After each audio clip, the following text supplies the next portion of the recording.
is the report that I provided in your packet as it relates to the budgetary items that you all had questions on. There is a memo from me in your packet, which for some reason I can't find mine. It's agenda item number 4. It's the memorandum. We talk about the financial procedures. You all had some very specific questions. The first one had to do with financial procedures. It was looking at the inclusion of possibly a list of charter amendment recommendations. So the first one had to do with section 5.02A, the city budget shall include a specific line item to account for the depreciation of all equipment. You asked if that was already taking place, and so you have several paragraphs there that explain that yes, your government does to keep track of depreciation in the government-wide financial statements. It is kept track of. It has to be kept track of that way because of the Gadsby standards, and there's an excerpt below that says how that has to be tracked. Did everybody read this so you know what information is there? Hopefully that all answers your question as to tracking depreciation. Are there any? Yeah. Yes, sir. What this is saying is that depreciation is tracked as a diminishing asset, as any depreciation would be. It does not provide a fund for replacing the items that are being depreciated. When a fire truck is new, it's $1 million. For say, when it's 10 years old, it's $0. Well, where's the $1 million to replace it? This paragraph says we need to have money in place to replace that.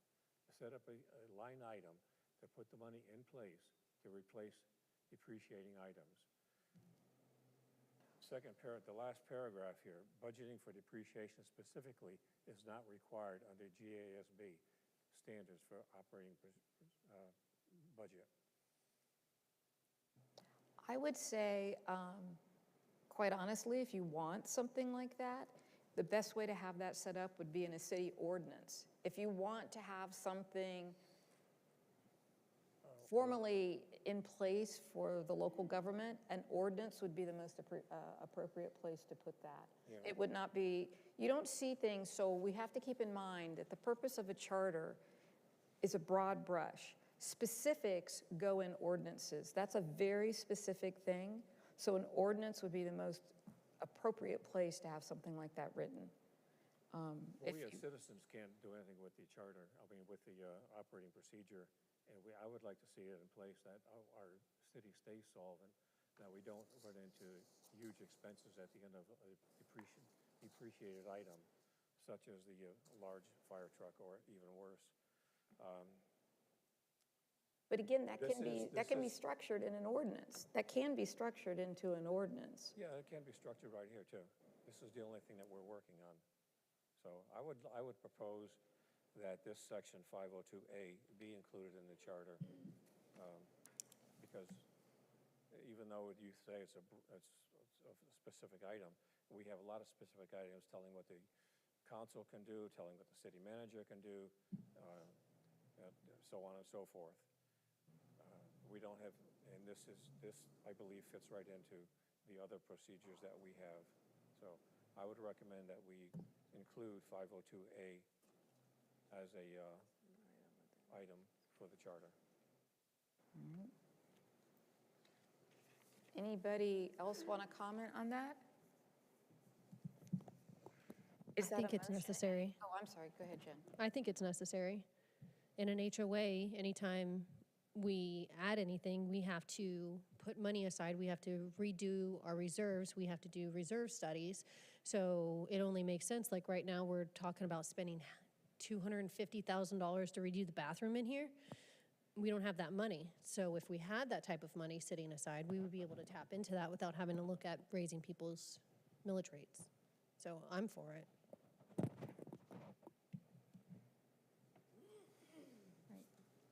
Right. Are you making that as a motion, Ed? I would like to make that a motion that we include 502A as a item for the charter. Is there a second? As it's written here. Is there a second? I'll second it. Thank you, Chantel. Any further discussion? Okay, by a show of hands, all in favor of including the language from section 5.02A as a charter, to be included as a charter amendment, signify by raising your hand. All those in favor, ayes. Did you raise your hand, Sharice? Thank you. So 1, 2, 3. I have 5 ayes, 5 yeses.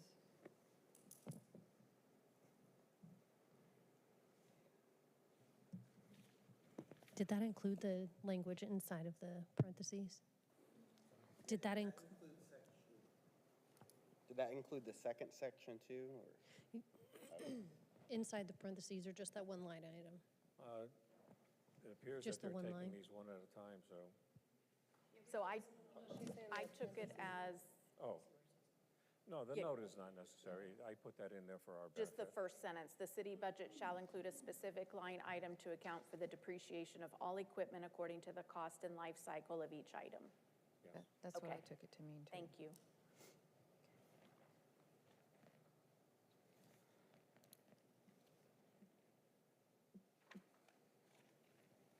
Okay.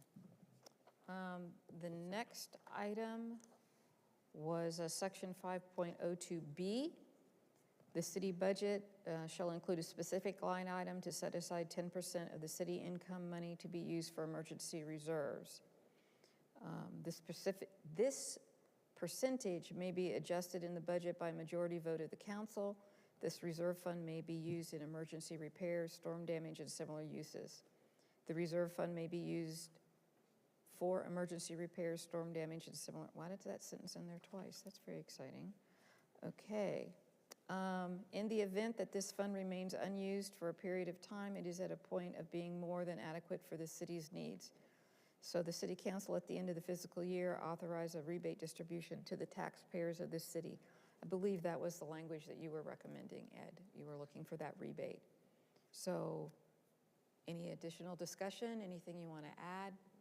Well, on the city code of ordinances that is written here, I understand most of it. I understand there's a 15% on the general fund and 20% on the enterprise fund. But I'm not sure what a sinking fund is. Can somebody explain that? Savings account for the city. Yeah. What? A savings account for the city.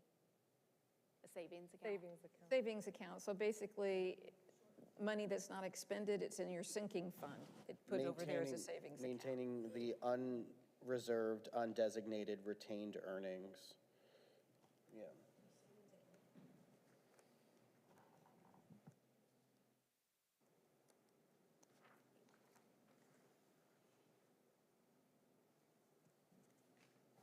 So this is something that's already in the code. Yes. Okay. So essentially, there is retained earnings that are in reserve. Yeah. The money doesn't just go off into nowhere. Big hope. All right. So are we good with that one? That, I'm satisfied with the 15 to 20%, except for the fact that I don't know how much is in there. I don't know how it's used, and there is no stipulation to giving it back to the town if, in fact, it gets to a certain amount. And those are the things I listed in my 502B.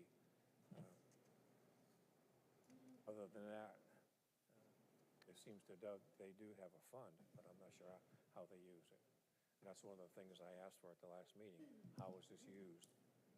well, because the sinking fund is used, it's kind of an emergency fund.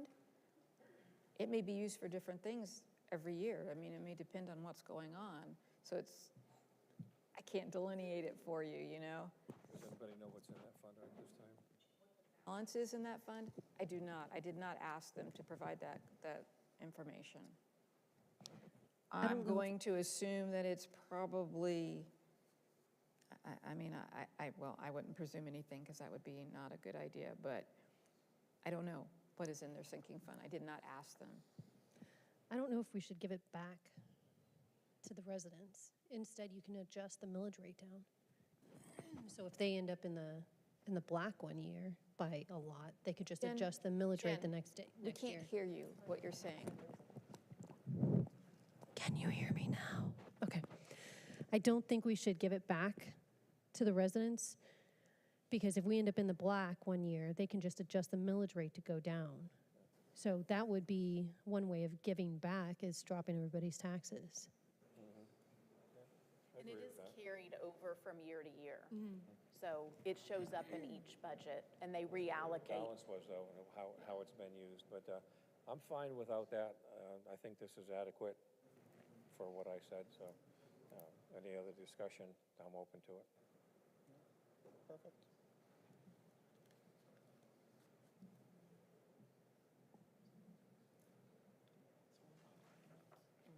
Okay, so, Somebody make the motion. so that takes care of section 5.02B. You had section 5.02C, Ed. So there was no other discussion, we're done with that one, right? No, I.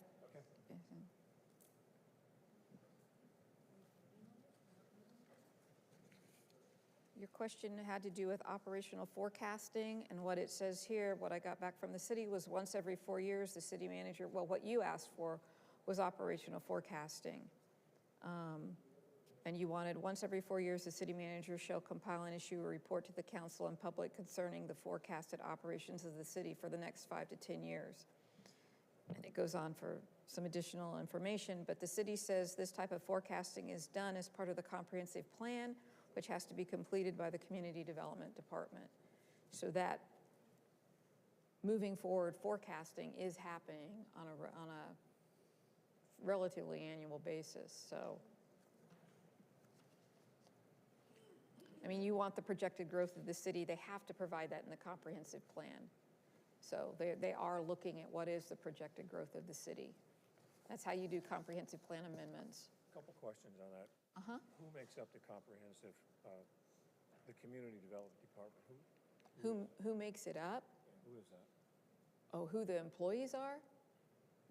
I can't answer that. When putting this together? Putting what together? It's my understanding, so the city's going through the evaluation process. They call it the EAR, which is every 7 years to update the comprehensive plan. I don't know if it's been entered into yet, but I believe they're contracting with Kimley Horn to assist in the development of an update to the comprehensive plan. So they will work with city staff and the various departments because there's an element for capital improvements, there's an element for, utilities or public infrastructure, and so they will work with each department to update what needs to be updated in the comp plan. And then that comes back to the Planning and Zoning Board and then to City Council. And how often do they do that? 7 At years. least every 7 years, they have to advise the state whether they're going to update it. But it occurs periodically depending on how quickly you're growing or how things change. So a few years ago when they wanted to redo the zoning code and the land development code, they also redid the comprehensive plan, the future land use element, to develop the different future land use categories, and that was a big overhaul. And so it just depends if there's something that the city wants to change. If council wants to change some policy in the planning of the city long-term, then they do an update to the comprehensive plan. But a minimum of every 7 years, they're required to look at it. And of course, it's always going to be different for every city and jurisdiction depending on your growth. Like if you live in the north end and you live like where I live up by the villages, the cities have to do them a little more often. I just wondered, who specifically is making up this Community Development Department? And I think 7 years is a huge amount of time to go in between reports. Well, you probably wouldn't go that long here in Groveland. You're growing pretty fast, so I'm guessing you're going to go. You're going to do it more. You're going to have to do it sooner than that. But remember, they're contracting with Kimley Horn. They're a very large engineering development firm, so you need somebody that has a lot of expertise in a lot of different elements, so.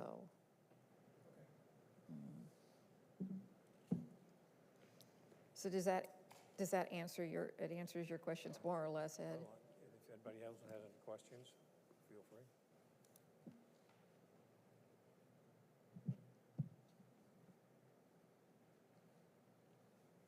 All right. Okay. All right, then that takes us on to some proposed language from the last meeting. One of the items that was discussed at the last meeting was section 1.02. That would be a new section. And this is, you see the language, the city attorney has written the language based on your discussions that would says, the people of Groveland establish this charter for the welfare of our community and the guidance of our local government. The city of Groveland shall treat public engagement as an integral part of effective and trusted governance and not just an occasional process of activity.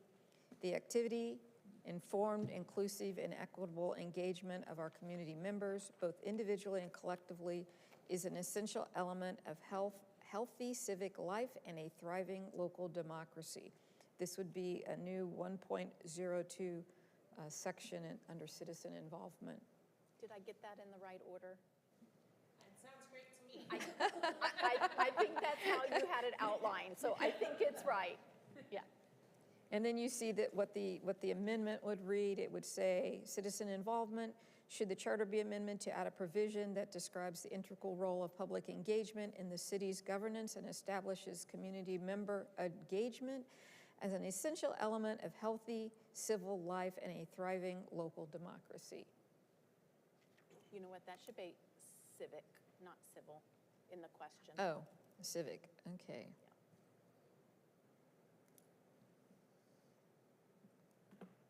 Civic.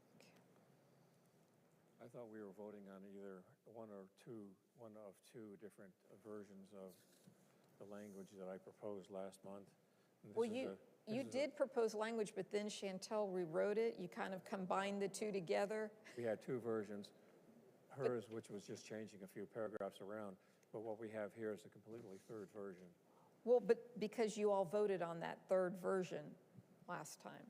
No, we did? No, I think you did. If you look in the minutes, no, we well, didn't. that's what was provided. I think you guys did vote on it. Yeah. Yeah, that's what, I don't, I'm gonna be honest, it was meeting, so I don't recall exactly the, I know. I gotta look at it. After the wording was changed, we didn't vote on it, but she emailed you her copy. You already had my oh, copy. okay. Well, then you have your opportunity then. Yeah. You can vote on it tonight. Oh, it's under the meeting minutes on page 3. But it also says we could work on the language for both versions and provide it at next meeting for a vote in the meeting minutes.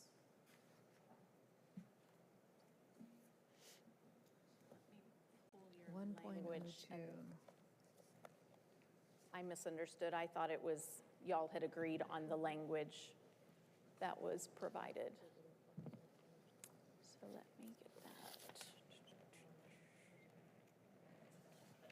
Ed's right. It was a long discussion, but I believe that is correct. It was supposed to be brought to this meeting to determine which version we would like.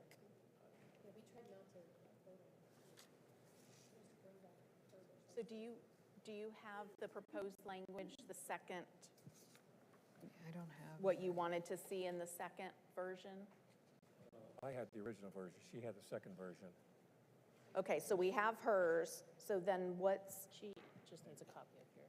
so did you want everything that's in 1.02? So it'd be 1, 2, 3, 4 paragraphs? Is that what you wanted? That's what my proposal was, yes.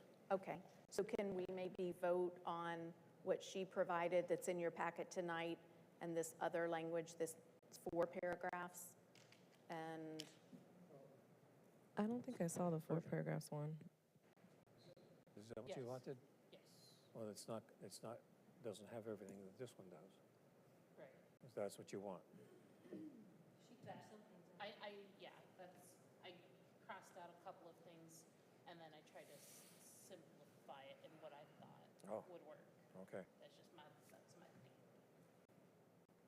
So do you want to vote on two different versions of it, Ed? That's what I think Anita's trying to figure out. Do you want to go back to your original That's version? what do you- our intention was from last month, is to vote on two different versions, so. Okay, I'm sorry, I misunderstood. I thought everybody had agreed on what she had proposed. yeah, that's what I thought too, so. Well, you've got it right there. Do you want me to read it to them, what it says, or? Okay, so, all right, so you have Chantel's version in front of you. What Ed's version had in it was the active, informed, inclusive, and equitable engagement of community members, both individually and collectively, is an essential element of healthy civic life and a thriving local democracy. As stated in the preamble to the Constitution, we the people, ... do ordain and establish this Constitution of the United States of America. So it also shall be the people, wait, let me try that again.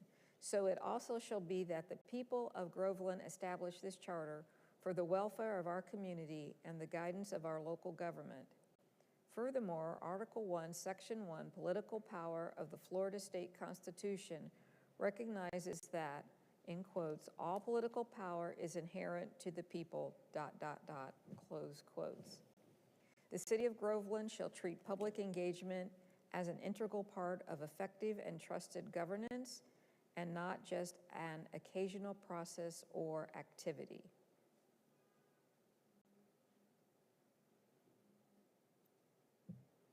So you've got, that was Ed's proposal for the language, and you've got Chantel's rewrite, which I think Anita and I both thought that was what you all wanted, so apologize for that. Discussion? Vote on one, and if you don't like it, you get the other one. Are we having a discussion, right? Is it open to have a discussion on which one we want to adopt or motion to approve, or what's the direction right now? Well, I think that's your all's decision, and if you want to put a motion on the table to adopt one of them and see if it passes, you can go back. If you want to discuss the two of them, we can look at that. One is, well, they're kind of different. So I need to make a motion to discuss both of them? Make a motion to discuss? Okay. So hearing what the first version, what Ed had, and then seeing what Chantel and the group had, and I was able to listen to the meeting because I wasn't here. This just feels like it's just more concise and to the point, and it's easier than a couple paragraphs. And it basically sums up everything that, in my opinion, on what we want the citizens to know for that particular section, without the monotony of the 4 paragraphs.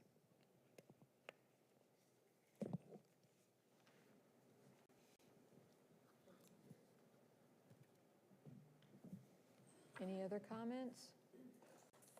Any questions? Do you want to make a motion to? So can we make a motion to adopt as written, as they have it on page 104? The people of Groveland establish this charter for the welfare of our community and the guidance of our local government. The city of Groveland shall treat public engagement as an integral part of the effective and trusted governments, not just an occasional process of activity. The active, informed, inclusive, and equitable engagement of community members, both individually and collectively, is as an essential element of healthy civic life and thriving local democracy. I make a motion to accept as written. Second.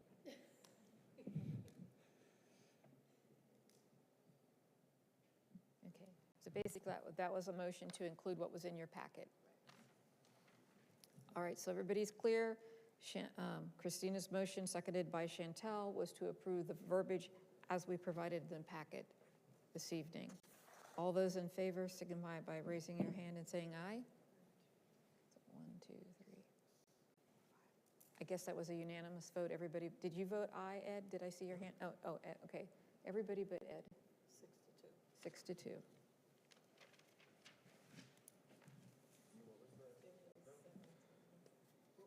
was just one opposed. Oh, I'm sorry. Okay, missed it. Thank you. Okay. That's great language. Goes down to the part of, should the charter be amended, that would be with the adjustment of civil to civic. That would be what we would see on the ballot. Yes. Okay, with that. Yeah, that was just a exclamation. typo. If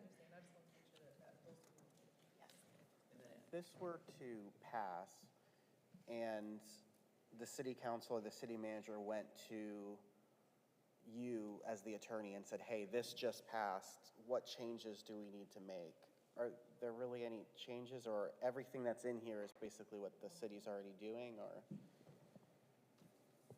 So it was my understanding that this was just informative, right? Listening to it, That's that this what- was just letting the people know what their role is. So when I opened the charter, this is some, because we were saying we didn't have that in there.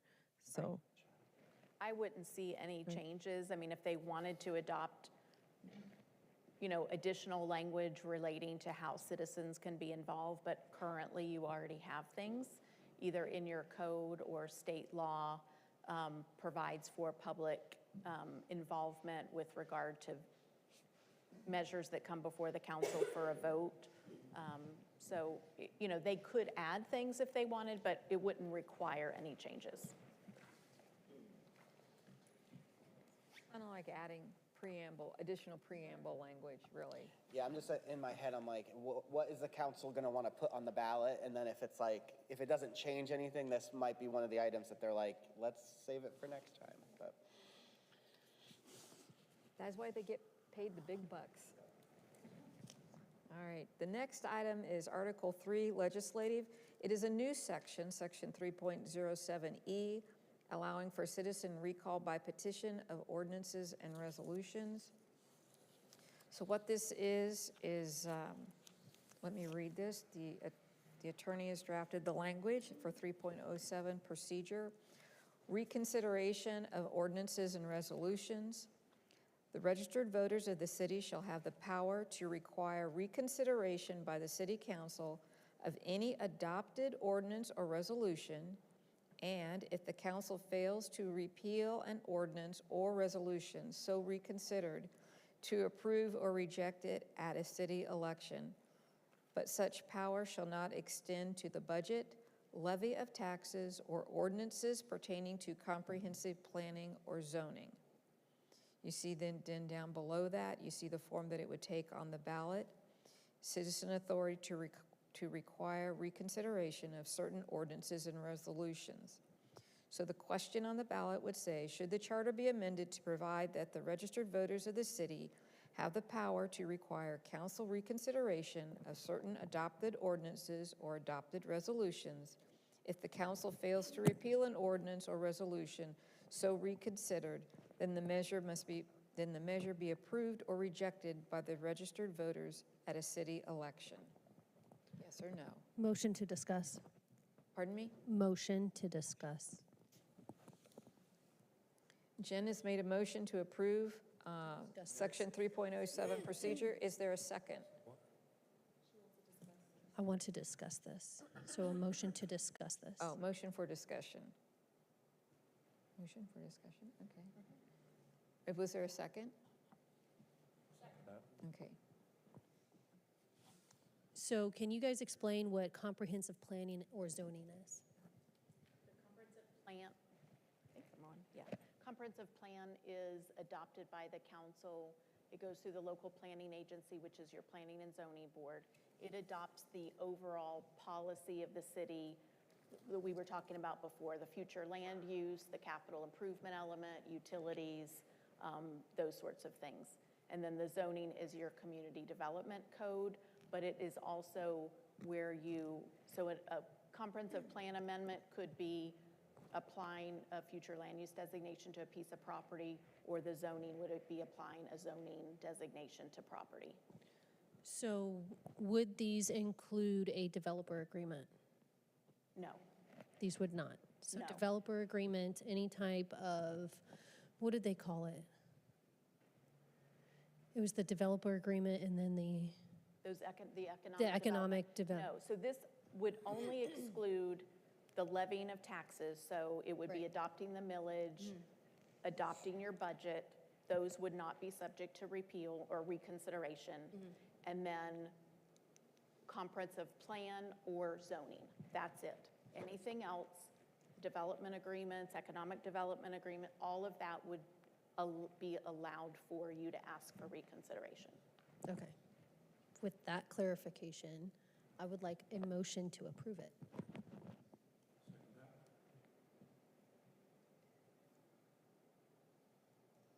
So what would happen if the city council just didn't do it? Then it goes to a vote of the people at an election, and if you get a majority vote, then it would be repealed by the voters. Wait, what? Say that again? So the way that this is worded, it's like the other code section, where if the council, you ask them to repeal it and they don't do that, then it goes to a city election, and the people of the city vote. And For yes or no? For yes or no, yes. And is it like a special election type deal, or at the next one, how would that work? This just says at a city election, we don't have anything in your charter right now for special elections, so it would be just the next election that's on cycle. Unless you want to provide for special election, then we'd have to change that. I just don't see how this would be like administered, because so the citizens would petition an ordinance that they're unhappy about. The city council doesn't change it. So then it goes to a vote, which could be 2 years later. And by that time, it's kind of a moot point. That's the point. So if the citizens gather together, right, what we had discussed is that it goes based off of what the statute currently says. So the statute currently says if 10% of the registered voters can get together, they can overturn something. Okay, so if 10% of the registered voters sign a petition, and we give them all to Jenny, and Jenny sends them up to Lake County, and Lake County verifies all the signatures, and we get them done within 30 days, the council has to do one of two things. It's either reconsider it, take it back to the drawing board, or they have to put it on the ballot, and the citizens get to decide if it goes through or not. So that's already a thing? Well, So you have a code section already for the ordinances.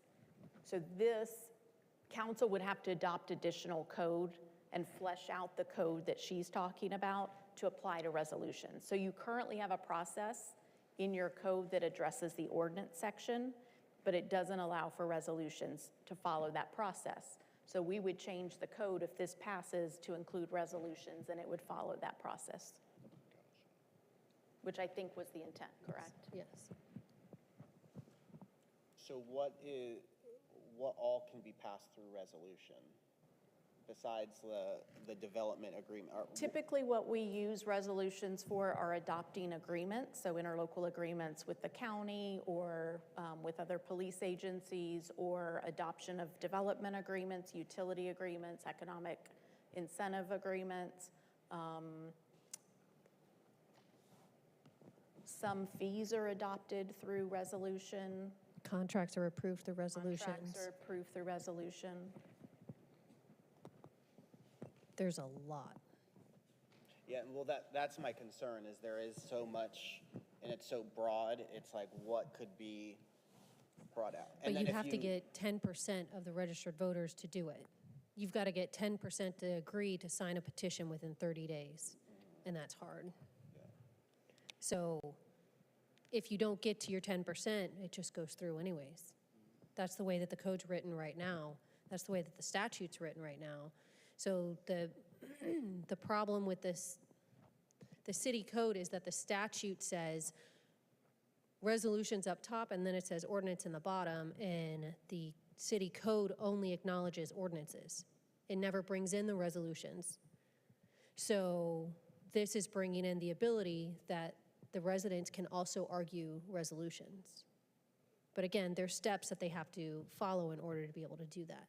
So it would have to be a very big, no, we don't want that, in order for the citizens to be able to stop anything. And then is this for new things, or It's Like, new I'm things. unhappy with the contract from 8 years ago or No, something. yeah, you can't touch that. It would be from whenever it's voted in forward. I don't think you can go Right, backwards. You're correct. Right. No, it's going forward.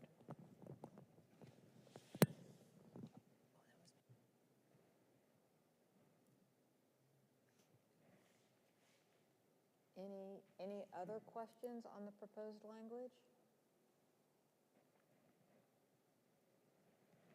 Anybody want to make a motion? We have a motion. Oh, and a yeah, we do second. have a motion. I'm sorry. We do have a motion. So we have a motion from Jen, seconded by Ed, to approve the language as written. Are you all ready to vote? You got your questions answered? You don't look like you know, you got your question answered, Stephen. Coming up to speed, so I know you guys had to flesh this all out last time, so. You're not alone. Christina's over here. I can see the wheels moving, so. Did you have a question, Christina? I did. Miss Anita, can you just explain that one more time where you talked about that this was in our code section already? So you have a section in your code that allows for, if an ordinance gets adopted and somebody doesn't want that to go through, you can get a petition signed by 10% of the voters. Those get verified by the supervisor of election. Yes, they're registered voters. And if so, if council doesn't reconsider, then it goes on a ballot for the public to decide. And so this would be basically the same thing, except we're adding in resolutions.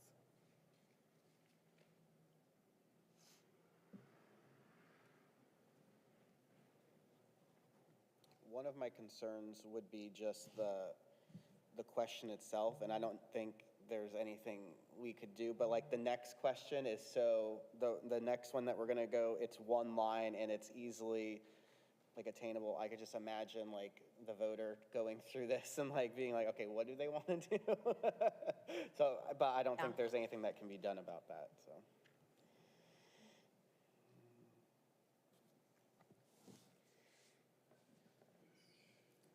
So we have a motion by Jen, seconded again by Ed, to approve the language as drafted by the attorney. You all ready to vote? You got your questions answered? Yeah. You good? Okay. All those in favor signify by saying aye and raising your hand, please, so we can count the votes. I have 4 ayes. Oh, I thought it was 5. 5? 5. Were there 5?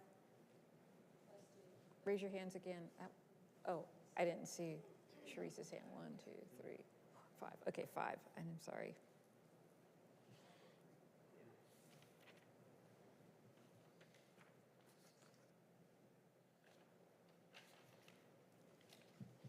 So the motion passed 5-3. All right. Next item, papers stuck together, is Article 4, Administrative. We again are looking at a new section, 4.04I, Duties of the City Manager, Analysis of Outsourcing versus Keeping Functions In-House Prior to Outsourcing. So the city attorney has drafted language. Let me read that for you. Section 4.04, Authority and Duties of the City Manager. Section L.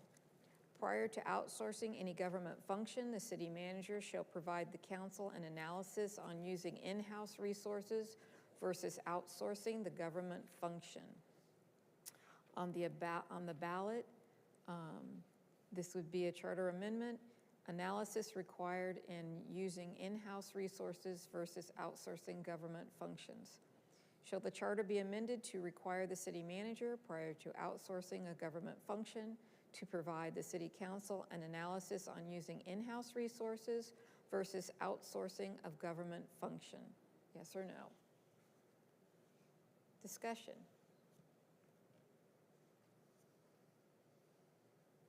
You have this written down as 404I, is that correct? I think it's L, L? if I'm not No. mistaken. Yeah, it's Okay. L. I Thank said you. I, it's L. I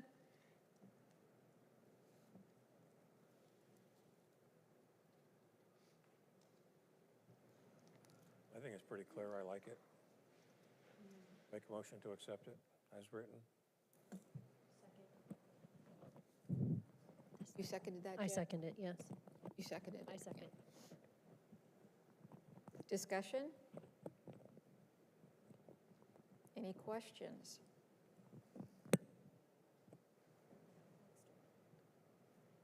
Are you formulating a question? Okay. Hold on, she's working on her question. My question was, just because I wasn't here in discussion last week, what are we looking for to be done? Like, what type of analysis are you looking to be done? Like, what type of analysis? Because I feel like if we have, just reading it, if we have the city manager and then we have, he or she has their staff, people underneath, they know their workers, they know what their capability is or whatever the shortfall is, it would be common sense to use what we have in-house. And if we need something to step out of house, I feel like that's a managerial call. So I'm just asking, it feels more procedural than charter to me. So I just wanted to discuss what the thought process was behind that. I think we talked about it maybe 2 meetings ago. More so, there's no requirement, right? It is a procedural kind of thing. But I think the fear is there's no procedure in place to have that analysis. And the reason why it just says analysis versus saying like financial analysis.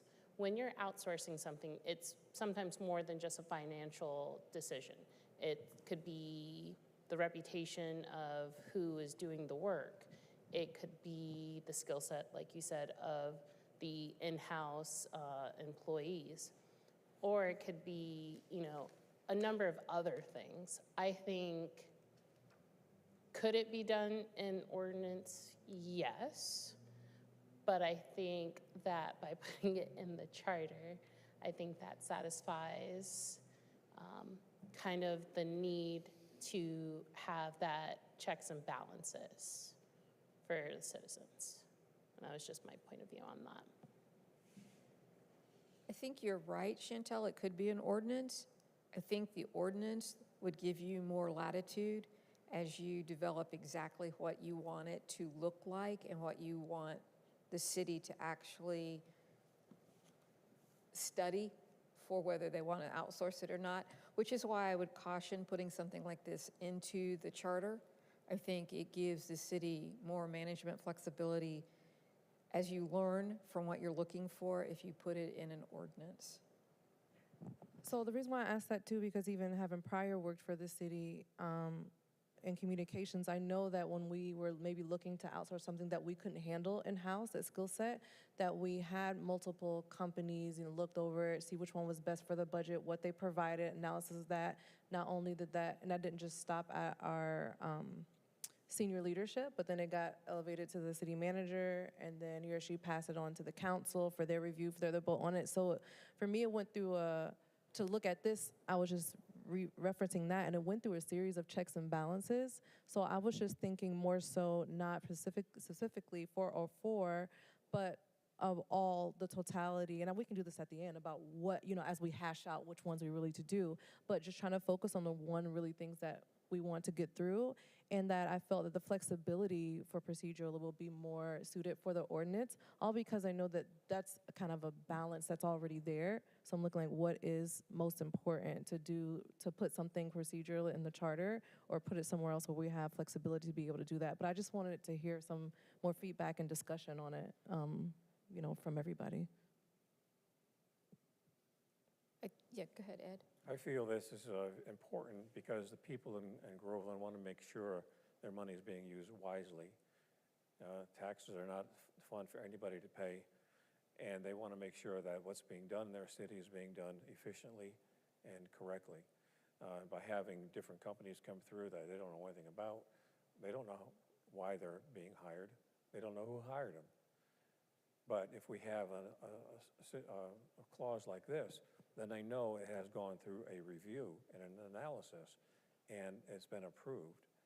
And we could always go back and look at that analysis and say, why did the city manager, why did the council approve this lawn mowing company? rather than doing it with our own people. Oh, that's the reason. It gives them a recourse, and it gives them the assurance that their money's being used wisely. I think it belongs in the charter because this is where the people speak. As we said in the 1.02, the people are very important, and this is a place that they can see that their importance is being recognized, their input is being recognized. Procedurally, doesn't those types of things go before the council? And they're on the, like, council meetings when things of that sort, the particular instance you're talking about lawn mowing and all that kind of things, like those are budget line items and things as well. I believe for like things of this sort, there's a budget line that at a discretionary, if we need that we can use it.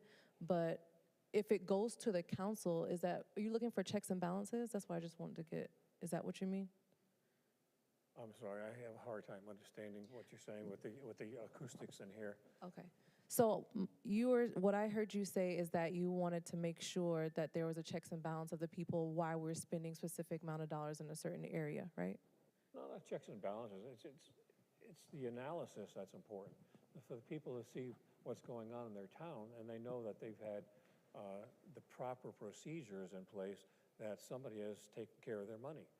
We're not just hiring your company because you said you do a good job, rather than that company, or doing it ourselves. But we've looked at the analysis of it, so who could do the best job, who's going to give us the best rate, and then we've made that decision based on those factors.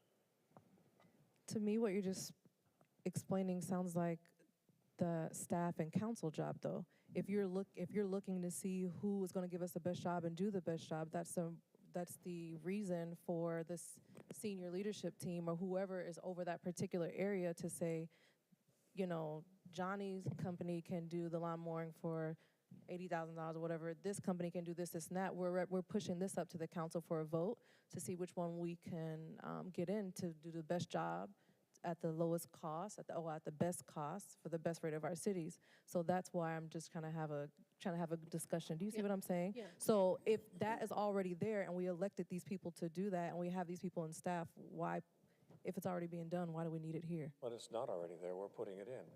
And we don't know that any department head is going to take the easy way out and hire somebody rather than get the equipment or train his men to do it on a long-term basis. We're not going to the council every other week and asking somebody to mow the grass on a town lawn. We're doing this, probably we're talking about yearly contracts here for trash pickup or lawn mowing or lighting or things of that nature. Maybe it'll go to the council once a year, once every 5 years. It's not something like they're going to have to bother with every single meeting. I understand where Christina's coming from. I think, I hear what both of you are saying. I think that's why, something like this makes much more sense to be an ordinance because it can be morphed, it can be massaged to develop into the language like what you're looking for. It's more staff-oriented. However we want to develop that language, it gives you more flexibility if you do it over there as an ordinance or a resolution or something versus putting it in the charter. The charter requires an election and the voters are going to vote on it, where if you do it by an ordinance, the city council is going to vote on it. It takes 2 readings to pass an ordinance, or they can pass it by resolution. I just think this is very limiting, and the language may not be the language you want once it gets passed. I think you need to give yourselves that broader brush, or not maybe necessarily yourselves, the elected body, that broader brush to handle this based as the world changes and stuff. This is going to limit you where the other gives you a little more latitude. So how I see it, at the last meeting, we were all discussing public rights, right? So this kind of gives the public the leg in almost to say, okay, well, I see a new company that's running around. Oh, well, according to our charter, somebody had to actually look at it and weigh the pros and cons on whether or not it could be done in-house or if it could be done, by hiring somebody. What was the more fiscally responsible way, right?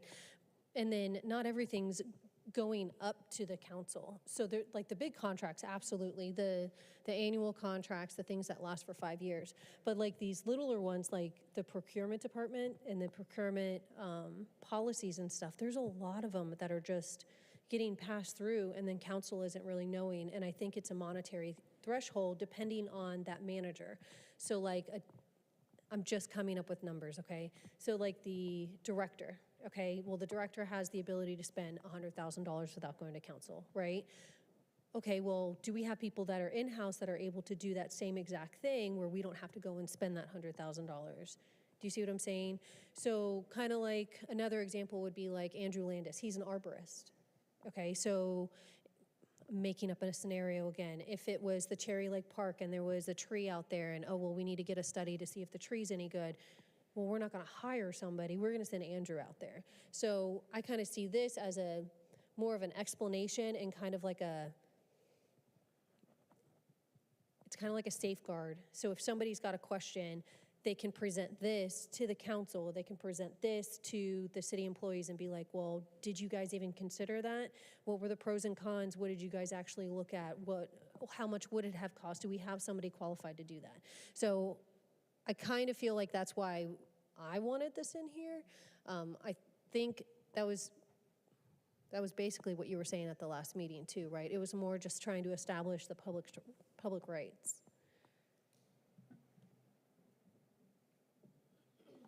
So asking Anita, if this were to pass, would there be any major changes that would need to happen? Or is this, how you read it, something that happens day to day? I think it does happen. I think they do an analysis. Council, if they wanted to flesh this out as to what kind of analysis they want to see presented to them, they could adopt an ordinance that's more procedural based to say, okay, analysis means financial, skill set, and list whatever other factors that council wants to see before they make a decision on approving it going in-house or out.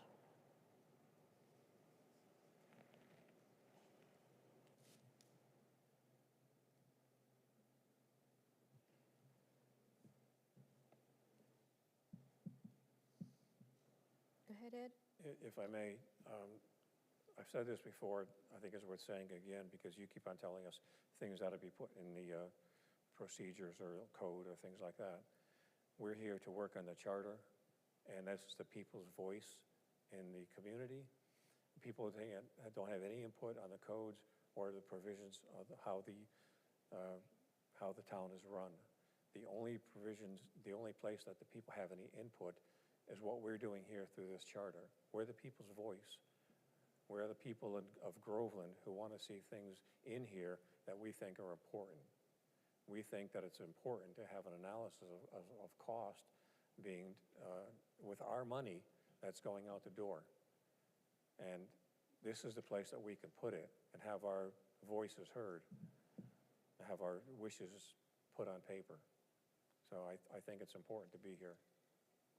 Well, and I'm not going to be argumentative, Ed. I'm just going to make a statement. Ordinances have two public hearings, and that's the people's opportunity to speak to an ordinance. So the public always has input when the council is voting on, whether it be a resolution or an ordinance, but ordinances have two public hearings, and they are public hearings, they are advertised, et cetera. So they do have other opportunities for input into what council is voting on, just That's to say. true, but so many times that when the thing finally comes to be heard at a council meeting, there's so much that's already been done, and it's pretty much a done deal by that point.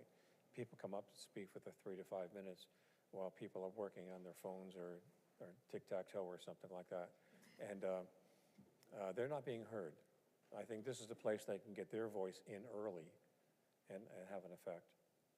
I apologize for being glib. I haven't seen anybody doing tic-tac-toe during these meetings, so we're good. All right. Any other questions? We do, somewhere on my notes here, we do have a motion. So we have a motion from Ed and a second by Jen. Are you all ready to vote? Or is there any more questions? Christina, did you have another question? Okay. Okay. So if, I'm just trying to think of like, what if the water bill thing happens again? And then the directive from the council is fix this now, does that mean the city manager fixes it, or he then needs to do an analysis and then provide at the next meeting, well, this is what it would cost to do outsourcing, or this is what we could use our current staff for? Is that what would have to be fleshed out with this? Or It would be pretty quick to get anybody to give you an analysis in a week and a half. I mean, that's going to be, you're going to be out a ways. I mean, that's just reality because, you know, you have to have agenda items in so many days before the actual meeting. So that's going to be pretty hard by the time you figure out exactly what you're putting out for analysis. Somebody gets you back the analysis. So we You're kept probably it gonna be broad. at least 30 days out is my guess. We kept it broad, right? Analysis could be as far as me emailing you and saying, do you have somebody that's inside of the city that can fix this for us? Oh, no, you don't? Okay, well, that's an analysis. Okay, now I'm going to go and hire her. We kept this extremely broad for a reason. It can't just be, oh, there's a problem. Okay, I'm not even going to see if there's an arborist inside of the city or anybody who's qualified. I'm just going to immediately go and hire her. Do you see what I'm saying? So it says, But my one issue with that would be, it kind of negates it all then, because then if the analysis is just like, hey, you know, the city manager emails the director and the director says, nope, I'm good, I can't do it, then that was the I feel like that's probably what's happening now, if not more happening now. I don't know how. I will say as drafted, and maybe it's not your intention, but so if we need clarification, but as I read this, I would interpret it, it's prior to outsourcing. So your water bill issue wouldn't come into play until the contract is up with whatever company is doing your water bills. And then before it would go back out to another company, the city manager would have to present this analysis and say, our contract's ending with this company, we want to go with another company, or we want to bring it in-house. And the analysis would be done at that time. Well, I meant a little bit more of like when the emergency happened, you know, when the issue happened, it wasn't, oh, you know, what contract should we do next time? It was like, use the resources you have to even bring in another company to assist during this time. Would Oh, that, to figure out what the issue was? Yes. I see what you're saying. like, would that fall under this? And then, If they were going to outsource looking into and investigating the issue, then this would apply. but we have Woodward and Kern that's taking care of our water department. but what if, that's the thing, but So we don't have anybody qualified to do it inside of the city because we already outsourced that whole department. So if we have a water issue, our meters per se, right? We would kick the bucket over to Woodward and Kern and say, why are your meters broken? yeah, but. Which is basically what they It did. would still fall under this, because even though we're already outsourcing it, if we're about to still outsource it, it would then fall under this again. The review would have to happen. Right, but I would, and here goes back to the I would hope, right? So I would hope that they would be looking at that end of contract review and say, okay, is it cheaper to bring it in-house? Or should we go ahead and renew the contract again? I would hope at the end of all the contracts, or at, you know, what do you do? I redo my contracts like every 2 years. I renegotiate them. So at the end of a contract or at a renegotiation stage of a contract, I would hope those things are happening. So there's a lot of hope and prayers that are happening right now. So this just puts it into writing to make sure that they're actually doing it. So should this then say at annual renewals, this gets reviewed, instead of just basically any outsourcing at any time has to be reviewed? So even if you're already outsourcing and there's an emergency and you're just not happy with that current company and you need to go get another company, it would then fall under this, how it's written, of now an analysis needs to happen over the next 2 or 3 weeks or something to be brought back to the council to approve. And then we're stuck with this company that we're not happy with, and people are screaming about $1,000 bills. Like, what do we do in the meantime? Yeah. I just try to play devil's advocate with No, of all these course, things of like, absolutely. what's the opposite that could happen that Right. could actually hinder the council and the staff more than Mm-hmm. help them. Right. And that's why No, I'm how good it's- with devil. Let's do it, keep going. Absolutely. Because you're going to give the other side that some of us aren't even thinking about, so. So you're concerned that we should change it to say at the end of every contract and only limit it to Well, contracts? no, I was or- just, how you were mentioning it, that's how it kind of sounded. I'm just wary of this, just how it is, and I don't know how you would fix it. That's where I'm at, just how, because I don't want, I get what's going on, I get why it's here, but at the same time, I don't want to restrict. So when you said ordinance, the flexibility of that, so that's where I'm at. I just don't want what you're saying, like, okay, now we're stuck I here. like so the I'm just- intent of it, I just don't know how, and then if it could be taken advantage of where it could just be a future city manager emailing over a team member and saying, hey, could this be done? That was an example, but yeah, I got what Yeah, you're saying. I get it, and Yeah. we're trying to think fast and Yeah. everything, so.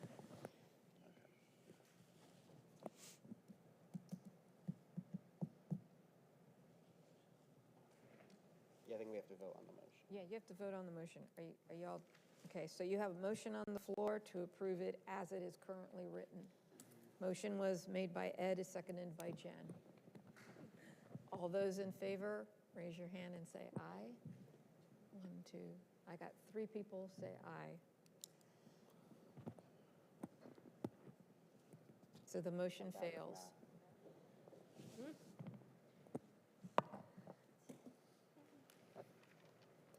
Possible to take the verbiage we have and add what Stephen's, as in he's speaking about, the verbiage contract, like, make it more specific as if the way you spoke. Not completely just let this die, but.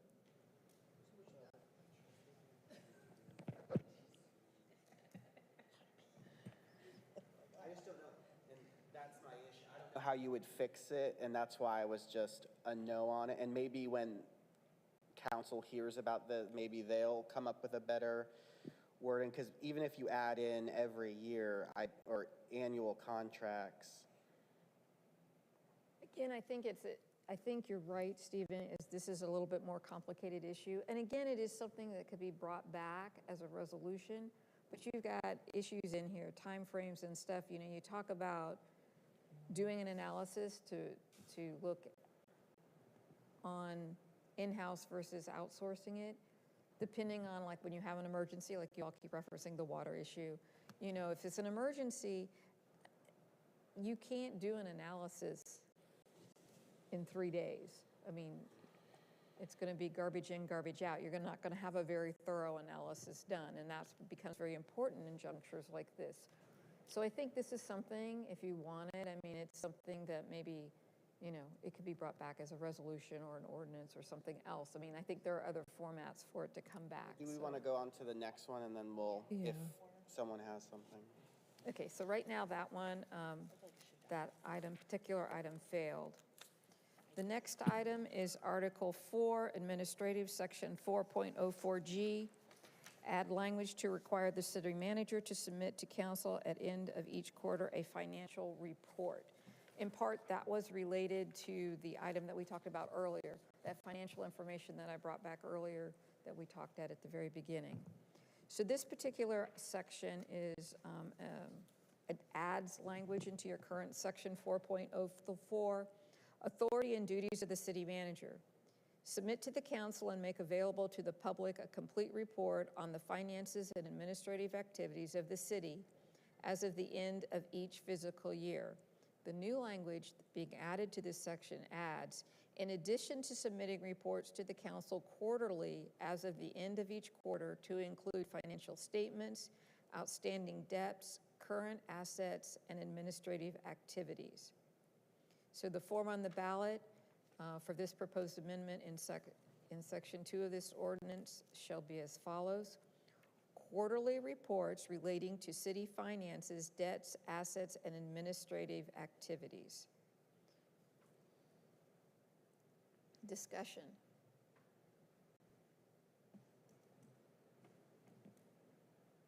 I was fine with this, I think this came up during public comment, and I don't know if it was Ed's wording, but I think it works. Motion to approve as proposed, 4.04, authority and duties of the city manager. Did you second that, Stephen? Thank you. Okay, so we have a motion and a second to approve it as written. Motion by Chantel, second by Stephen. All those in favor signify by raising your hand and saying aye. It looks to be unanimous. Okay. That is the last currently written that I have.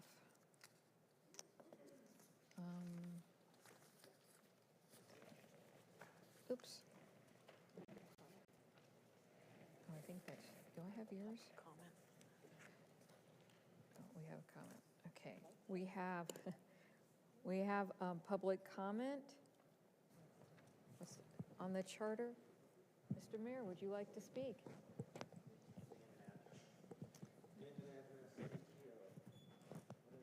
I think they're going to make you stand at the podium. Oh, you're going to, yeah. I had a question really before that. Yes, ma'am. So now that we've done this, where do we stand now? Talking to Well, somebody. let's see what our public comment Hello? is, and we'll come back We to, have to go back to that after public Okay. comment? Okay. because right now we have nothing else on the agenda, so. First in public comment, should I get over here where you don't have to turn around? First, thank you all for what you've been doing, and I see all the work, and it's great, great work, and there's not one point in here that doesn't need to be heard, not only by the council, but by our residents as we move forward. Just a couple little input, just to throw a little bit of gas on the fire here, if I could. I'm afraid on what you have been reading, that when it translates to a ballot, it's so long that people won't get through that ballot. We've learned that lesson in the past. Really long things, people don't read them and they just go no. And so please think about how you can consolidate it with a broader brush. You have several comments in there on accounting procedures. You might want to say something like, what's the G, adopt common accounting procedures, and there's the initials, you guys read it out, there's in the government plus quarterly review plus depreciation or something, just to make it real concise and short, because they'll get that, especially if you say adopt something that's already a standard and then add it. I think it'll help out. One thing that wasn't discussed under budget is we need to put somewhere that we have to have a balanced budget. Not structurally, that happened this last year. We approved, I guess, a structurally unbalanced budget, and that's where the money for the truck went because it got taken out of reserves. So in that financial review area, I think we have to be held accountable to approve only a balanced budget. That means we got to go back and cut program or something to get it right. Love the preamble. Another issue that I've run into is think about, can we have something about, and Anita, you help me with this if there's a better way to do it, but there should not be any contracts signed after the election and before before the next induction, because there's a week in there. And so I think all contracts that are approved in the previous administration should be signed and done prior to the election, because after the election, you've got a window there that you probably don't want major or any kind of contracts signed in. On your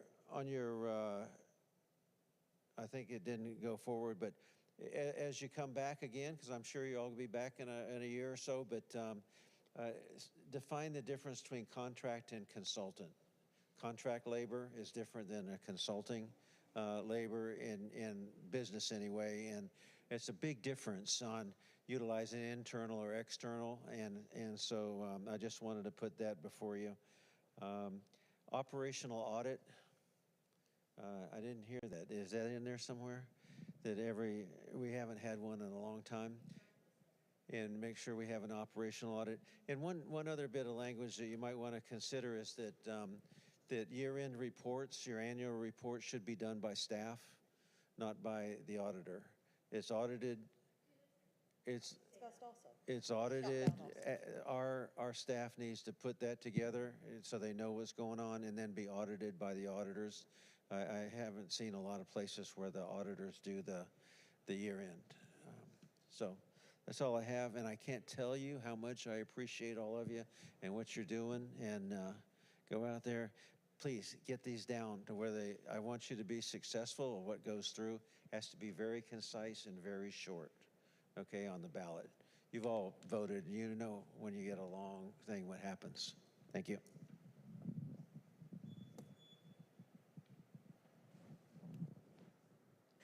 So he brought up a couple really good things that I think we've touched on before, and we were shot down and said that it belongs in the city code instead of in a charter. Just hearing him, I think these things need to be brought back up and discussed, especially because we still have 36 minutes. So the first one, balanced budget. I love that idea. I was pretty shocked when I heard that they took our fire truck money to go ahead and balance our budget. So I think that that should be inside of the charter. What do you guys think about that? I agree. So should we request Anita to go ahead and prepare some language for that?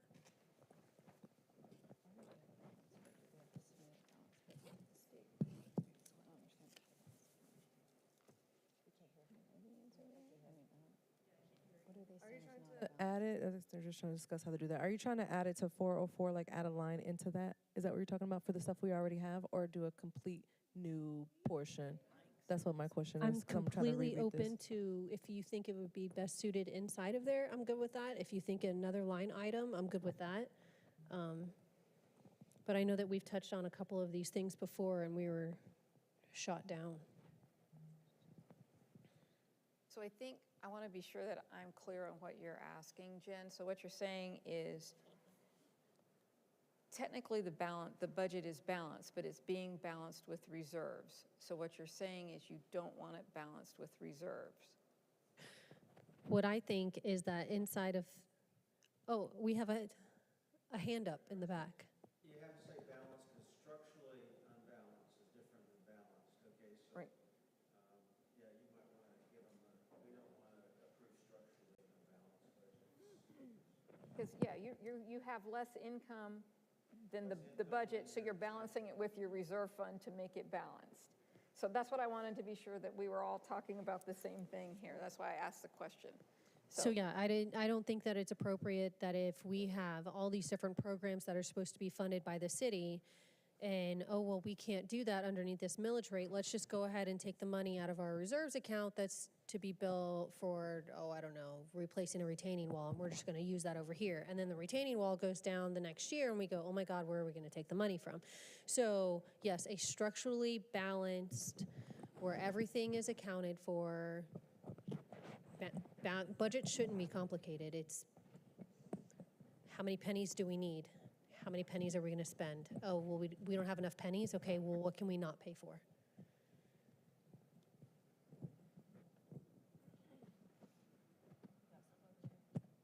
I'm just writing down some ideas, what you were saying. I felt like she was writing through the, I was like, there's something's happening. Well, I'm just writing some ideas, you know, everyone's talking. Trying to figure out how to work it in there. So is there language that we could get or look at where that would be, or maybe take it from the state, since the state does the similar action? I'm down for that. So do you just want to make a motion and then? A motion to take the language from the state about balance in a budget? I don't know. Here, let me look it up. What do you got?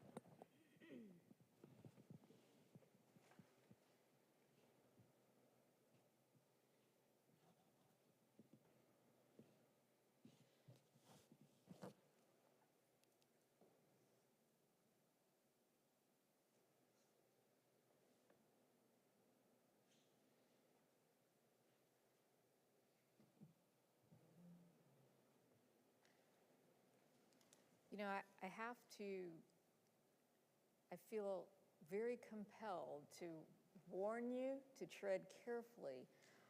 I don't think you will find a single city in the state of Florida that is able to balance their budget most years. Most years, everybody is going to have to use reserves from time to time, just because of operational issues. It's very, very hard to guarantee that you're going to be able to balance your budget every year without raising taxes or doing away with programs or other things that may happen. Because things happen. You can't predict what's going to happen to you each year. But you can have that's why- hurricanes, you can have all kinds of things that happen. So to think that you're going to be able to always operate That's within why your Ed means. said that we should be putting 15 to 20% aside. And that's why you guys had provided us documentation that says that the city's putting away 15 to 20%. And with the increased population inside of the city of Groveland, more houses, more rooftops, more commercial equals more tax money. So the state statute language says, this is for the state budget, the budget must be balanced so that the total of the estimated receipts available from taxation and other sources, including balances brought forward from prior fiscal years, equals the total of appropriations for expenditures and reserves.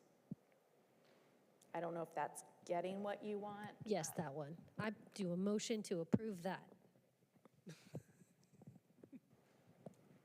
And this is found in What section is that? Florida Statute 12901, subsection 2C. And it's the 2C, and it's the first sentence. It goes on and says some other things like the budgeted receipts must include 95% of all receipts reasonably anticipated from all sources, blah, blah, blah. And it goes on, but that's the first sentence.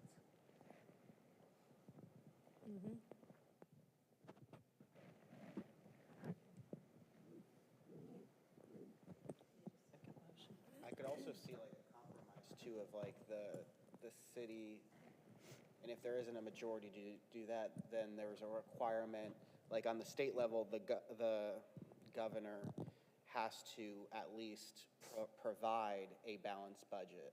And then they debate and they'll go through, and then in the end, they have to also pass a balanced budget. But I could see a compromise too of the city staff has to present the city council with a balanced budget, and then it's up to the council on what avenue they go, what the millage would be to do that, and that type of thing.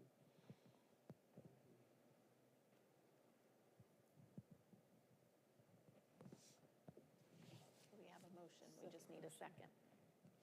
I second.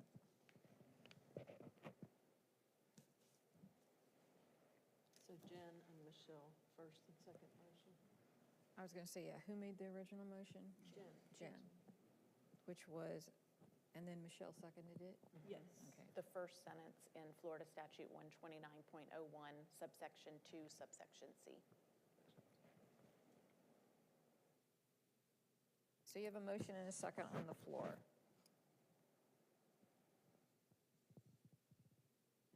Any further discussion? Yeah, so my question would be kind of back to the end result, what Stephen had said a couple, what changes, what happens if we adopt that, put that in here, council passes, then what happens? What is the trickling from staff? Then staff submits what they perceive as to be the balanced budget, then that goes to council for a discussion, then budgetary workshops, all that kind of stuff like that. But Is then that what happens? they can't propose a budget being balanced using reserves. There has to be enough money coming in the door to pay for the expenditures that staff is proposing in the budget.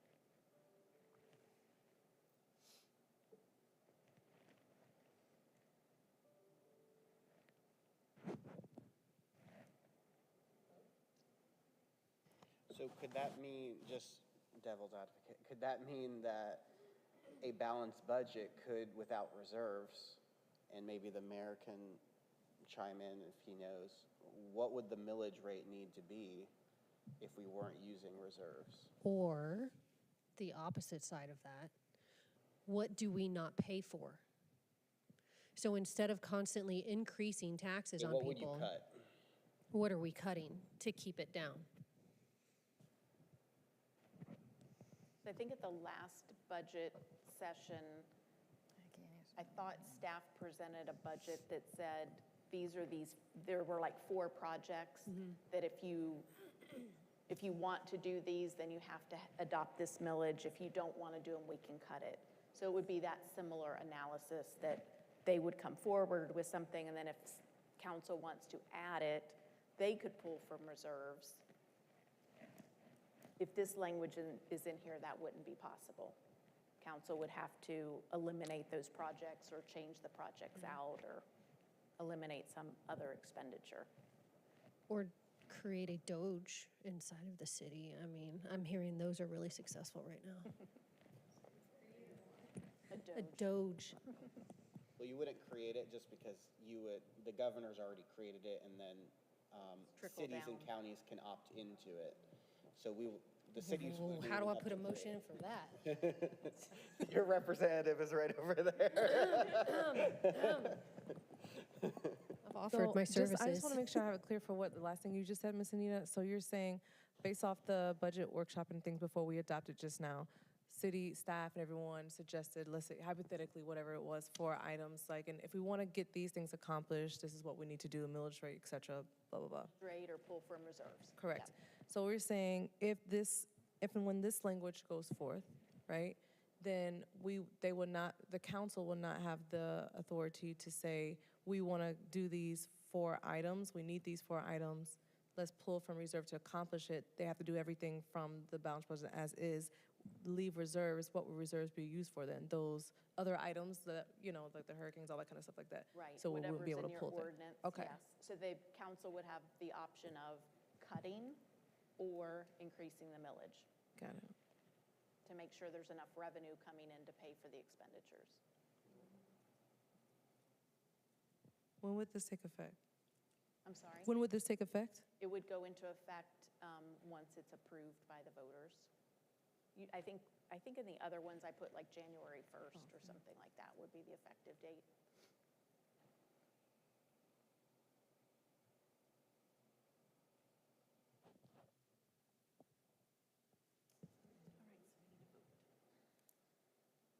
Any more questions? Christina, No, it was good. you're good?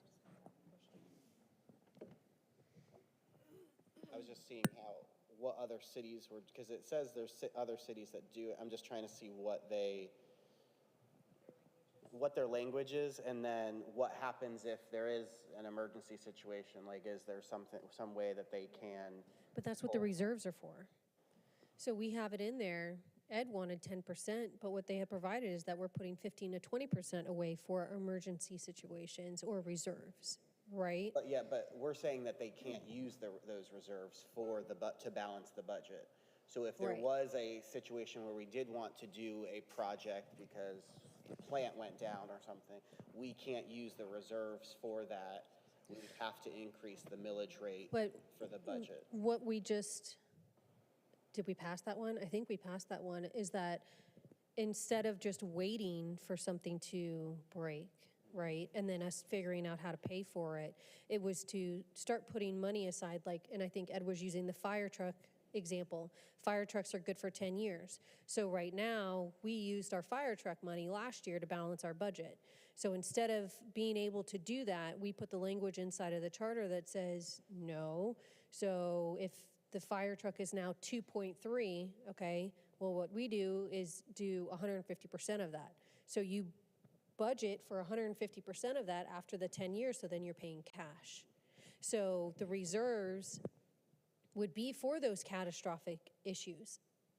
So like if I have a retaining wall failure inside of my neighborhood, well, I tap into my reserves account. The reserves account never gets touched, it's just constantly growing.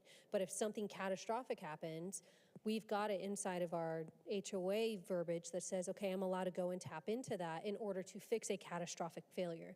So that money's, you're not allowed to touch it, period, unless something big happens. You see what I'm saying? So that's what the reserves are for. And I mean, Ed, correct me if I'm wrong, that was what you were trying to do, is safeguard it, right? That was the depreciation fund, yep. Yeah.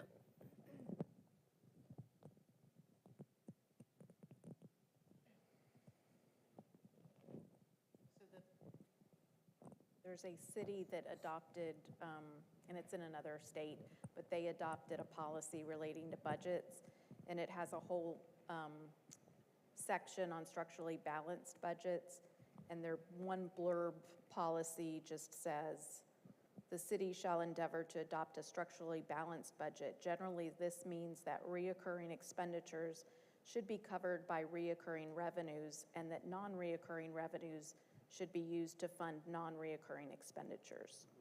The Finance Department shall incorporate information into its budget presentation demonstrating the city's progress in achieving a structurally balanced budget. I think that gives the intent and then also gives a little bit of leeway to the council if something were to happen. Yeah. I don't know if you all are acceptable with that language. It honestly sounded the same to me.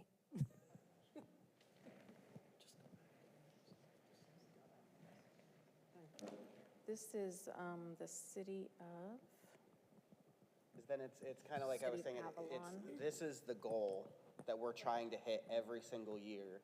And then if there were to something that happens, the council can make that decision as the elected body, but it is presented as let's strive and let's have the first shot at this as a balanced budget. So I like that language if we can use that, or if someone who made the motion wants to amend it to that, I would be supportive of it. Can we, you want me to I'm a read it? visual person. Can Yeah. can we get the side-by-side? Is that possible? Yeah. We need like a printer. Yeah, and I don't have one. Actually, can you just read it again for us, Anita, please? Let's have Anita read the second one again one more time. We know what the first one says. Read. The city shall endeavor to adopt a structurally balanced budget. Generally, this means that reoccurring expenditures should be covered by reoccurring revenues, and that non-reoccurring revenues should be used to fund non-reoccurring expenditures. The Finance Department shall incorporate information into its budget presentation demonstrating the city's progress in achieving a structurally balanced budget. I like it. I'm sorry. Can something be put in there, not to balance the budget by raising the mill rate, but balancing the budget using the existing BUD funds? I mean, every year our property values go up, which means the existing tax rate causes more taxes to come in. Every year more houses are built. That causes more taxes to come in. And yet we're using up all that money, and now we're saying, well, let's raise the mill rate a little bit. We only got so much money here. I mean, the government has the ability to raise the tax rate, raise the property values. The guy working down at the shop, he doesn't have that. He's got taxes to pay. He's got high insurance rates to pay. He's got car insurance to pay. Forget about it. I mean, we need to balance the budget on the income that we have without raising the mill rate constantly, without raising taxes on the people who can't afford it. That's ridiculous. That's why we're here, I think. Let the people's feelings be felt. How many of us want to pay more taxes? The state statute dictates how the millage is set and what councils, the rollback rate. I mean, there's so much information from the Department of Revenue forms that have to be, so we can't, as a city, regulate that. It's dictated to us by the statute, and that's what we have to follow. Let's have a field trip and go see Ron then. So, We didn't see him. It just yeah. makes me sick. I mean, Ron's doing a good thing right now by working on property taxes, especially for older people who get forced out of their homes due to increased values of their house and increased taxes. It's ridiculous. A person's lived there for 50 years, but all of a sudden they can't afford it. We got to stop this. So our motion is on the Florida statute version. That's what Right. we currently have pending. Who made that No. motion? No, the Florida statute version Should we is what's on modify the it's on motion? table. Should we go with, can we just, okay. I think you just have to withdraw and then No. read. Do we like the Motion on the statute floor. language, or do we like the one that Anita found? I like I like the one that Anita has. We like the one that Anita found. The one Anita found. Okay, so then I modify my motion to read the way that Anita found it. Okay, Second. can we vote on it now? Jen and then Stephen, oh, Michelle? Thought it was Michelle the first time. Oh, she was the first. Oh, Stephen's this one? Okay.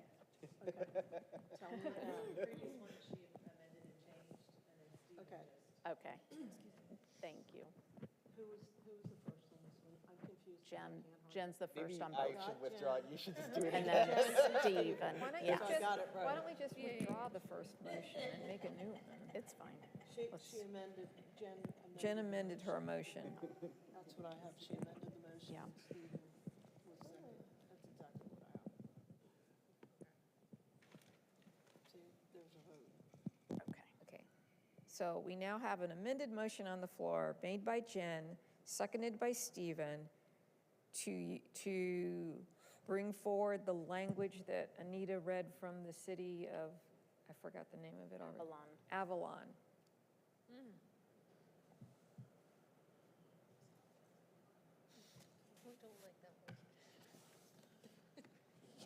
What? We need the vote. Yes. Those in favor, sigma, oops, I spelled it wrong. Yeah. Unanimously, I think, I believe. Okay.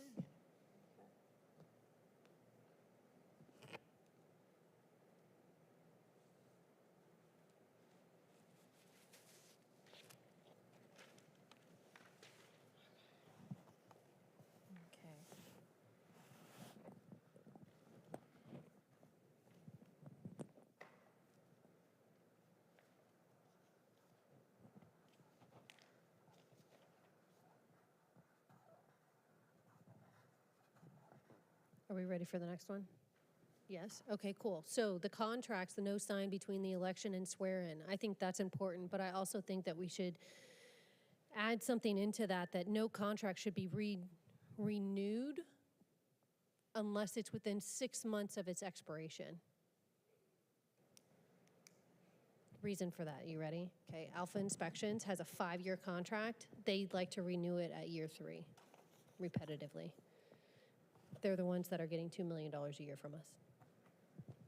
Okay. So what's exactly is your motion, Jen? So, motion to add to the charter that no contracts are allowed to be signed in between the election and the swear-in. And then, I don't know if you guys want to do it separately. That one's, the next one we're going to do separately.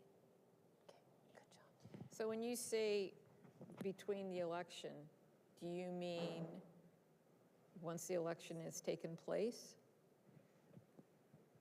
Let's say the election is on November 3rd and swear-in is on November 21st. Well, that's what I'm saying. From So there's- election day until they're sworn in is what you're Right. saying.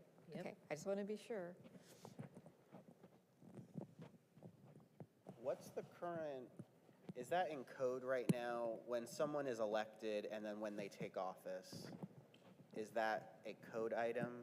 Because like on the state level, as for like state reps and state senators, the moment you win your election, you're now a representative.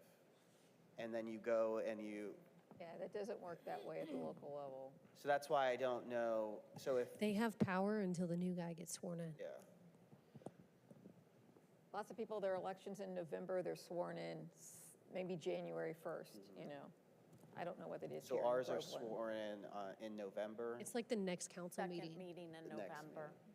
And then when we say signing the contracts, we mean the city manager and then the council, or who do we mean signing contracts? I think it's the council.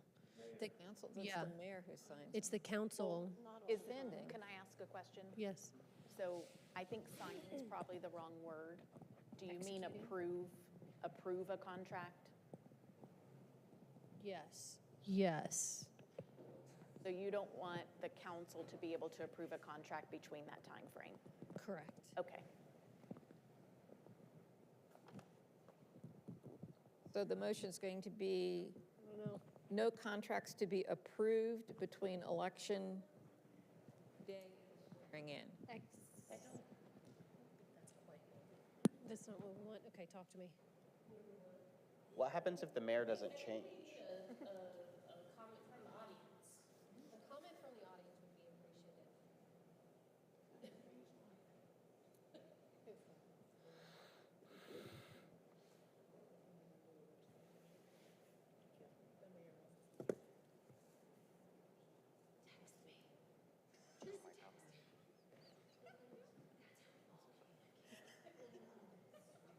Well, I think, would we take public comment for a motion and for a? Okay, I got it. Just give me about 30 seconds. If you want, we can table that one and we can do the next one. Okay, contract renewals should not be renegotiated and re-executed within 6 months of their expiration date. So if we have a 5-year contract, they can't re-sign for the new contract unless they are at 4 years and 6 months. So it's the last 6 months of their contract is when they're allowed to. So repeat what your motion is? A motion for contract renewals to not be allowed to be re-executed except within the 6 months of their expiration. I'm not saying it right. You're better at this. Contracts? Like the positive. So So what you're saying is contract renewal cannot be allowed? I get what you're yes. saying, do the opposite, like So all contracts shall be. shall be renewed within 6 months of their expiration. Okay, all contracts shall be renewed? Well, we can't say shall be renewed. That means you would have to then renew them all. May May only? only be renewed Yeah. within. Renewed within 6 months of its expiration date. May only be reconsidered. I don't know. Limitation language. So contracts may only be renewed or reviewed within 6 months of their expiration date? Does that sound better? No? Because you're going to be working on them way long before 6 months. A garbage contract? It's not exactly what I'm trying to get to your gist, but Execution of it, you can't sign a new contract. You can renegotiate, sure, but you can't sign it. so no contract, I hate starting it off with no. Contract shall, I gotta write it down, hold on.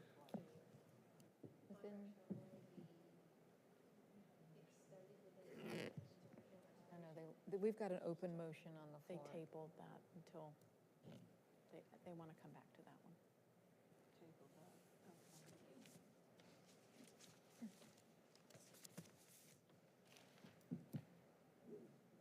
They tabled the last one, didn't they?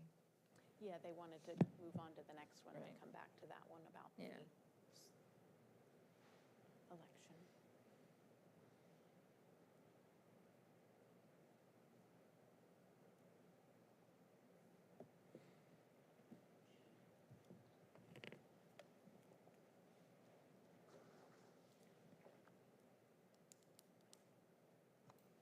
Do we know our What was current wrong with where you policy? were headed, Chantel? All contracts may only be renewed within 6 months of expiration.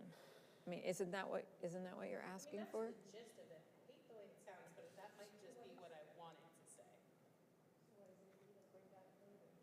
Well, how about we let Anita fill in the blanks on that one? That's the motion, that's the gist of it. Let her get the legal language correct for that.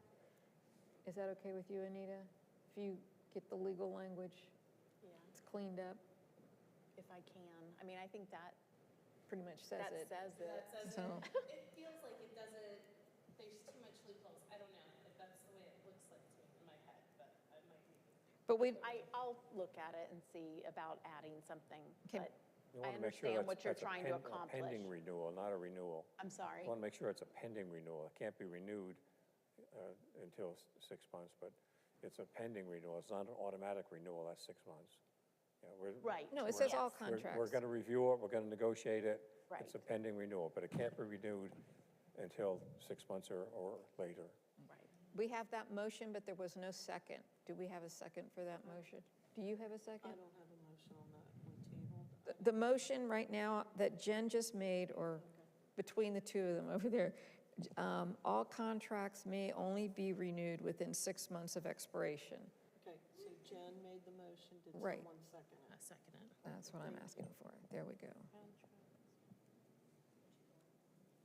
Contracts may only be renewed within 6 months prior to their expiration. Is that what I said before? Contracts may I don't know. be renewed with- Okay, I'm just making sure. Yeah. If that's what I said, then we're sticking with. Okay. All right, so we have a motion and a second. All those in favor signify by raising your hand and saying aye. It was unanimous. One, Christina didn't. No, Christina raised her hand. So it's eight. Yeah, it was approved 8-0.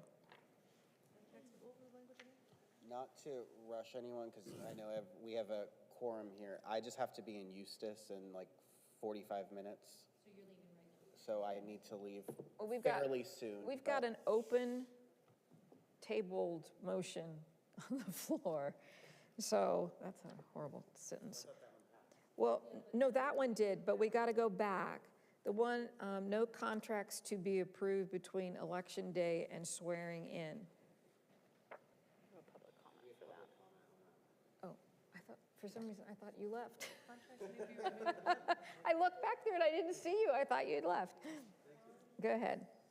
No, I didn't want to confuse the issue, that's very nice, but what we had, we've seen it happen, we have some things rushed to be approved 2 weeks prior to the election, and then for some reason, the contracts aren't signed by all parties until a week after the election, which it would just seem to me that all parties should sign those contracts, should sign those contracts, and then be totally instituted before the next regime comes in.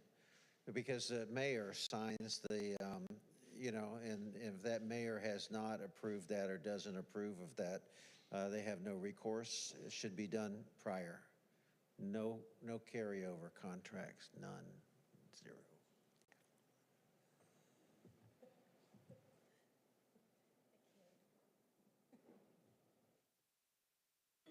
No carryover contracts.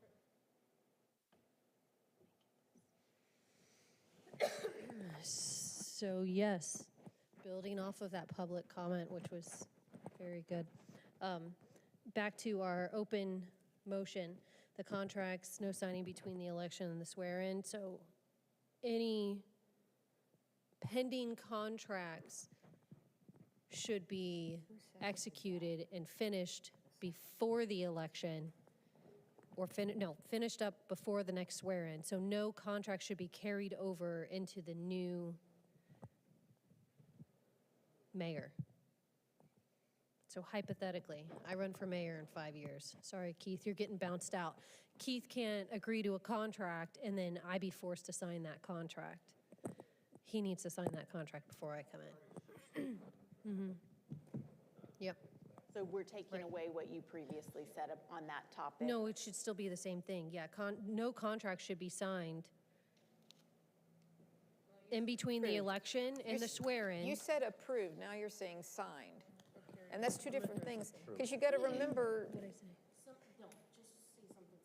if you approve. No a- contract agreements or financial commitments exceeding blank amount. No, not that one. Okay, that part out. No contracts, agreements, or financial commitments shall be approved, executed, or renewed by the city council mayor and any authorized city official during the period between municipal election and the municipal, what is it, investor? Yep, that one. Of newly elected officials. Exceptions may be made for emergency, expenditures necessary, yeah. So that one, I like that one. You can email that to me, please? Without the amount in there. Okay, so we have that motion. Who seconded it? We don't have a second on that motion. We tabled that. They took I it off the seconded it. table. It's a new motion, so It's a whole new motion. They have a whole new motion. So Jen made the motion. Motion, but we need a second. We need a second on Jen's new motion. I second it. Shant, Thank you. Sharice, thank you.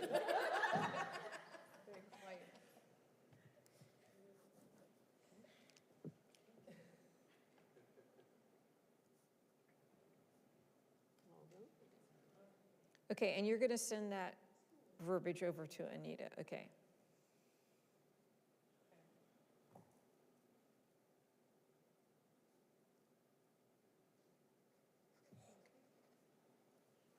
Okay, so we have a motion on the floor by Jen, seconded by Sharice. I can't repeat it because I can't get it all in my head. We've changed it so many times, so. But she is going to send it, so basically it is a motion that's going to basically say that there will be no agreement on contracts or signing of contracts between the election day and the new council being seated. Council. There's no rollovers. Everything's got to be signed. All those in favor signify by raising your hand and saying aye. Is that, We have exception language, right? okay, so It's just consideration, right? did you say yes or no? I had a question. Oh, This is just a motion to look at what Chantel's sending over for next meeting or whatever, correct? Because if someone is, I could see it if you have people that, if they run unopposed, well, yeah, and it's really just the mayor that we're talking about. Right. Because that's my thing, is if people run it could be taken where if there is no real change in council, but you have 2 people or 3 people that run unopposed, but they still can't sign any contracts between election day and the swearing in of the new members. That's my thing. So it says, the way I wrote it, or I didn't write it, Did you say new council or? newly elected officials. So I think that'd be the distinction. That's my thought. I might not be fully accurate on that.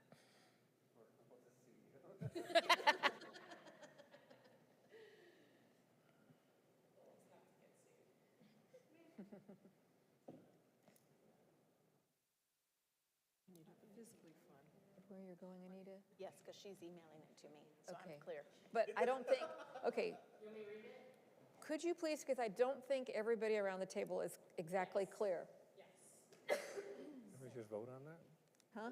No, you haven't voted yet. You haven't voted yet. Take it and we have to revote. Because, The motion and the second is still. yeah, the motion is second is still there, but we need to hear the language again because I think everybody's kind of gotten lost in the translation.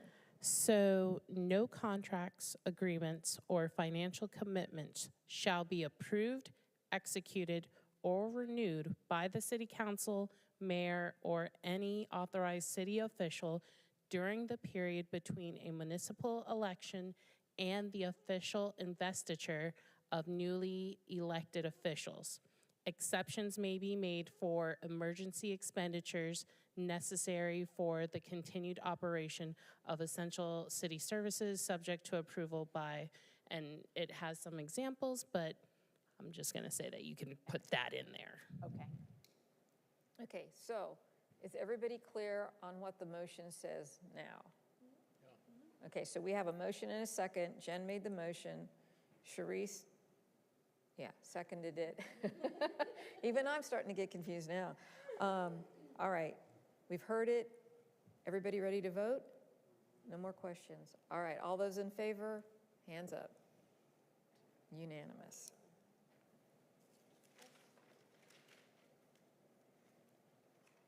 Okay. I'll pass that back to the clerk.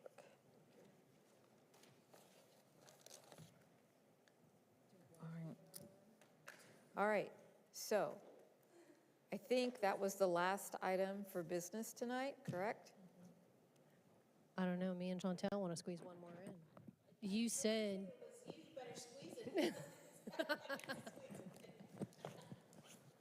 All right. So if that is the last item, Stephen is going to like Wanna squeeze the rocket other out one of in? his chair. Or do we not We're wanna going to squeeze the other adjourn one the in? meeting. I thank you all for all your work. Wow. It's greatly appreciated. What? Oh. You've done that to her a lot tonight. Just cut her off. Now, we understand that there's some issues, but. I'm sorry, I can't hear what she's saying because she's not talking in her mic or something. I don't hear her, so I'm sorry.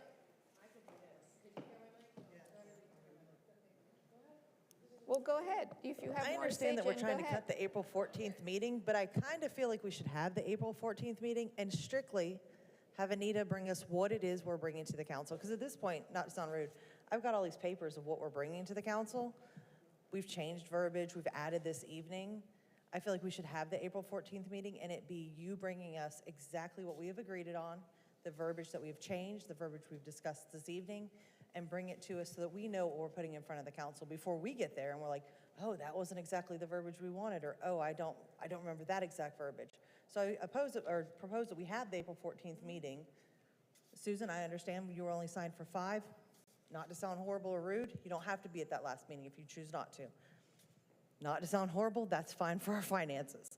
You were signed for 5, you attended 5, okay. But I think Anita should bring it to us that this is what you all have opposed exactly, and just that be the only things that we discuss. That's fine. I don't have a problem doing that. I second that. You can take it. Mike has to sign off. Good job. Well, council's gonna want them to do it, so I have no issue bringing that back and getting their final okay, and that way it can go to council, and council will know that the committee was okay with the language, so. So is that a consensus or a motion? Consensus or motion?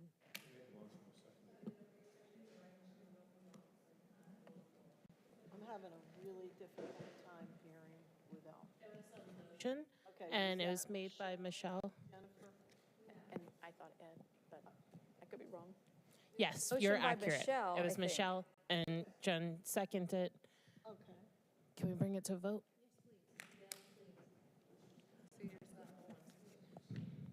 Please. The motion was made by Michelle and seconded by Jen to hold the April 14th meeting. Without you, Miss Susan. Okay, all those in favor? Oops, Stephen left, so we have one who's left. Are you voting, Gary? Before we adjourn, do you know if that's a meeting 1, date 2, that 3, y'all are gonna have a 4, workshop? 5. Did you vote for it? 6, okay. So that passed 6-0 because he left, Stephen left. So we may have to change the meeting There date. were 8 people, 6 to 1. Well, Gary didn't vote because Gary's not going to be here, so.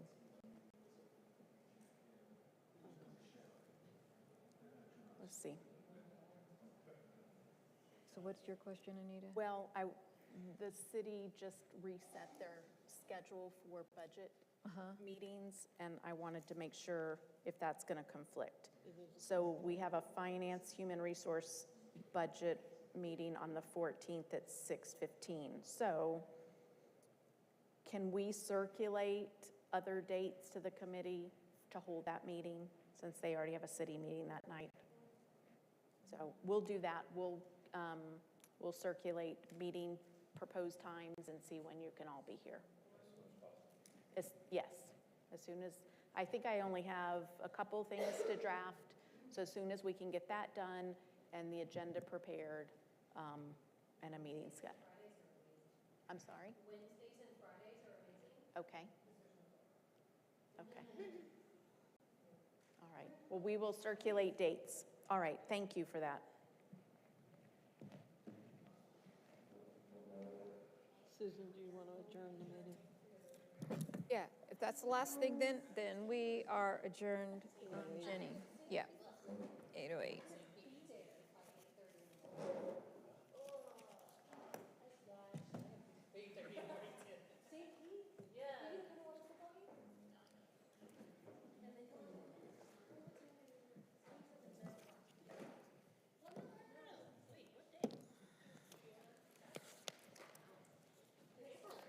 Mike can get mad at me, but I'm not gonna not.